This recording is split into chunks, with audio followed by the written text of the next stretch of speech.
Yeah, Kaylee's talking about shortcuts, and I think that's one that is super simple, and we get tickets periodically about it. Mhm. And it's kind of sad that when you get somebody having to wait for something that is pretty easy to resolve. Right. Move my R here so you don't see that black line. Okay, so scenario one. I can't tell you how many times I've had this happen. Client says, well, I know you set up my computer, but I don't see Excel on here. It's not installed. You didn't install Excel. I'm like, pretty sure we did. And we set up your Outlook. No, Outlook's not on here either. You didn't install Outlook. I'm like, yeah, we did.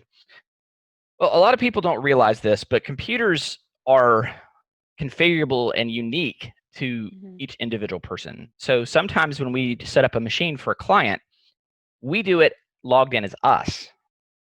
And so that means not all of the icons that showed up during the installation will necessarily appear on your desktop, and we may not have access to your password.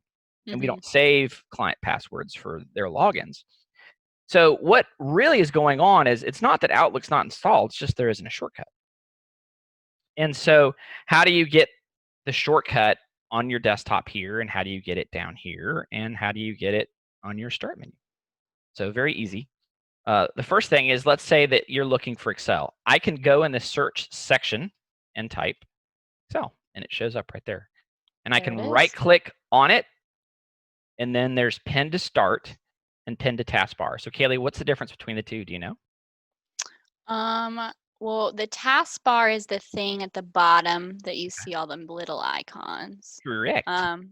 Pin to start, would that be once you open up your computer, it pops up? Yeah, very good. So if I click the start here, you see there's no Excel. So if I type Excel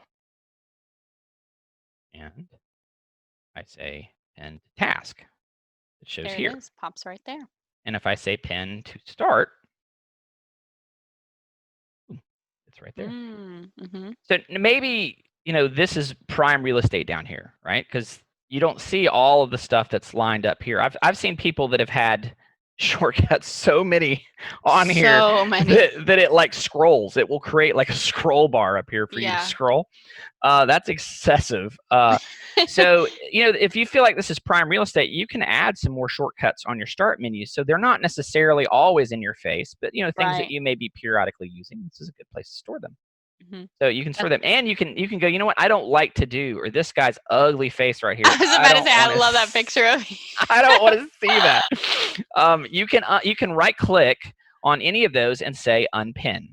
And it will remove it. So let's say I don't want Excel to be on here. I can just do that, and it's gone. And then you're like, oh, that was the wrong one. I want to put it back. No problem.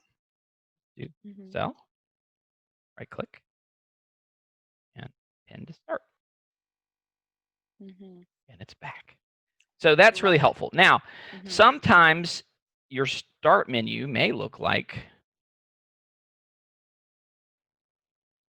that. It might be gone.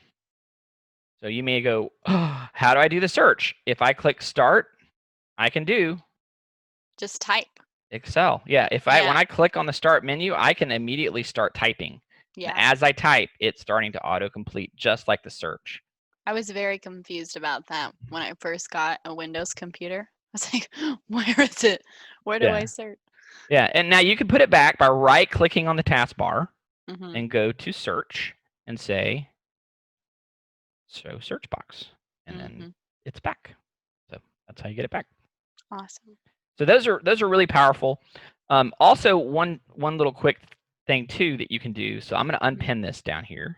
See, I can unpin, and I'm going to run Excel again.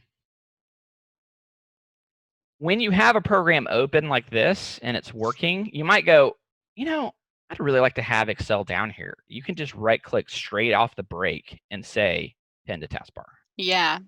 So that's a nice little trick too. So you can just pin it right really there. Nice. And then once I close it, it's not going to go away now. See, it just stays there. Those are some good little tricks. And so don't fret if there's a program that you want to use that you don't see on your desktop or your start menu. It's not that it isn't installed. Yes. It's just it's probably there. Just do a search for it. Right.